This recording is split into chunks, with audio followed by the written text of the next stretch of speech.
Skill university, skill school અને નવી education policy. આજે આ ખાસ વાત ઘણા સમયથી હું કહું છું, પણ થોડીક વધારે ડિટેલમાં વાત કરું કે શા માટે સ્કિલ યુનિવર્સિટી અને સ્કિલ સ્કૂલોની જરૂર છે, અથવા નવી જે એજ્યુકેશન પોલિસી માનનીય નરેન્દ્રભાઈ મોદી જે લાવ્યા છે એ ઇમ્પ્લિમેન્ટ કરવાની આજે સમાજની જવાબદારી છે. અને એ કેમ કરવાની જવાબદારી છે એની થોડી વાત કરું. આપણા ત્યાં મુખ્યત્વે ત્રણ પ્રવાહ છે: સાયન્સ, કોમર્સ અને આર્ટ્સ. 80-90% ઉપર આવે સાયન્સમાં જાય છે, 60% ઉપર આવે લગભગ કોમર્સમાં જાય છે, અને 60થી નીચે આવે આર્ટ્સમાં જાય છે. હવે આર્ટ્સમાં જે શીખવાડે છે એ સાયન્સવાળાને ખબર નથી, સાયન્સમાં જે શીખવાડે છે કોમર્સ અને આર્ટ્સવાળાને ખબર નથી. આ ત્રણ પ્રવાહમાં લોકો તૈયાર થાય છે, પણ બાકીના બે ફિલ્ડની એમને ખબર જ નથી હોતી. અને એમાં મહત્વની વાત ચોથું ફિલ્ડ, કે એને પોતાને જે કરવું છે એ શાંતિથી જો વિદ્યાર્થી બેસીને વિચારે, અથવા તમે ને હું વિચારીએ તો આપણે જે કરવું હતું એ કર્યું જ નથી. 10% લોકો માત્ર પોતાને જે કરવું હોય છે કરી શકે છે. અને એટલે અંગ્રેજો બહુ હોશિયાર રહ્યા કે જે શિક્ષણ પદ્ધતિ મૂકીને ગયા, 1 વર્ષમાં ગોખો, 3 કલાકમાં ઉલટી કરો અને એનું રિઝલ્ટ આવે, અને એના ઉપરથી તમારે એમાં જ તમારી કેરિયર બનાવવાની. બહુ ઓછા ડૉક્ટરો સંગીતમાં રસ લે છે, અથવા બહુ જ ઓછા આર્ટ્સના વિદ્યાર્થીઓને મેડિકલ વિશે નોલેજ હોય છે, અને એના કારણે જીવન અધૂરું રહી જાય છે. હું એવું ચોક્કસ માનું છું, આ બધું જે નવી એજ્યુકેશન પોલિસીનો અભ્યાસ કર્યા પછી મને એમ લાગ્યું કે ખરેખર સ્કૂલ કોલેજોવાળાએ વિદ્યાર્થીઓને ભણવાની સાથે બીજી ઘણી બધી વસ્તુઓ શીખવવાની જરૂર છે. 64 કલાઓ આ દેશમાં 7 લાખ ગુરુકુળોમાં શીખવવામાં આવતી હતી, અને નાલંદા અને તક્ષશિલા વિદ્યાપીઠોમાં વિશ્વભરમાંથી લોકો 10-10 હજાર વિદ્યાર્થીઓ ભણવા આવતા હતા, અને 10,000 વિદ્યાર્થીઓ માટે 1,000 શિક્ષકો રહેતા હતા. દરેક માણસ સફળ થતો, દરેક માણસ સુખી રહેતો. આ દેશને 700 વર્ષ મોગલોએ લૂંટ્યા અને 300 વર્ષ લગભગ ક્રિશ્ચનો એટલે અંગ્રેજોએ લૂંટ્યા. એ 1000 વર્ષ પછી પણ આ દેશ પાસે આજે કેટલી બધી સમૃદ્ધિ છે. આજે આપણે પણ ચાઇના અને અમેરિકાને બીટ કરી શકીએ એવી સ્થિતિમાં છીએ.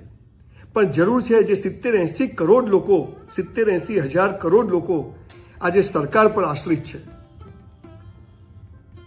અને એનું કારણ એ છે કે એમને પૈસો કેમ કમાવો, પોતાને શું કરવા પેદા થયા ખબર જ નથી. જો સ્કૂલમાં જે નક્કી થઈ જાય કે આ માણસ આ કરી શકે એમ છે, તો એ વિદ્યાર્થી ખૂબ સરસ જીવન જીવશે, બીજા ઉપર આધારિત રહેવાને બદલે આત્મનિર્ભર બનશે, અને પોતાને ઈશ્વરે જેના માટે મોકલ્યા છે એ વસ્તુની એક કલા શીખી અને પૈસા કમાઈ શકશે. એટલે હું એવું ચોક્કસ માનું છું કે બાળકને સ્કૂલમાં જ ખબર પડી જાય, અને સ્કૂલમાં જ એવું ઇન્ફ્રાસ્ટ્રક્ચર મળે. આજે 2000 વિદ્યાર્થીઓ સ્કૂલમાં છે, 1 કે 2 હાર્મોનિયમ છે. સંગીતકાર ક્યાંથી તૈયાર થાય?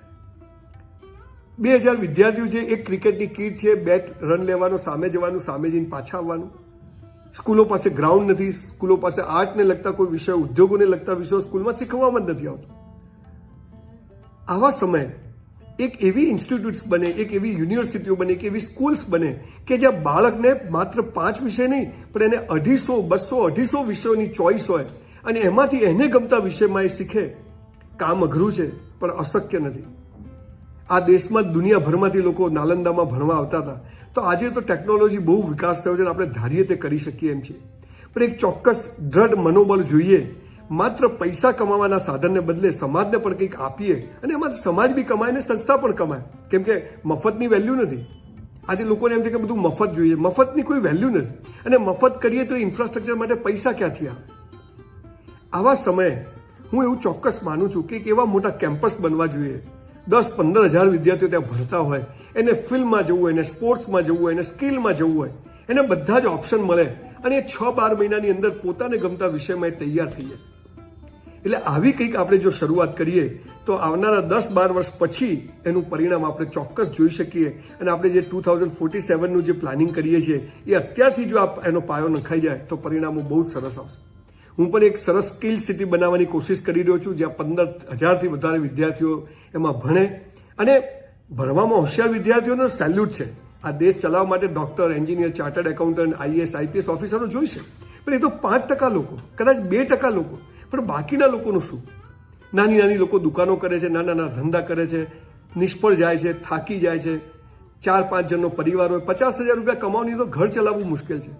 આવા સમયે બાળકને સ્કૂલમાંથી જે ખબર પડે કે હું આ માટે, મને મારો સ્વભાવ આવો છે, મારી અંદર આવી શક્તિ છે, અને એ કરવા માટે મને અહીંયા મોકલાશ મળશે, મને એના માટેનું ઇન્ફ્રાસ્ટ્રક્ચર મળશે, તો એ બાળક ખુશી 10-12 કલાક એ વસ્તુ પાછળ લાગી જશે અને એની કેરિયર બનાવશે.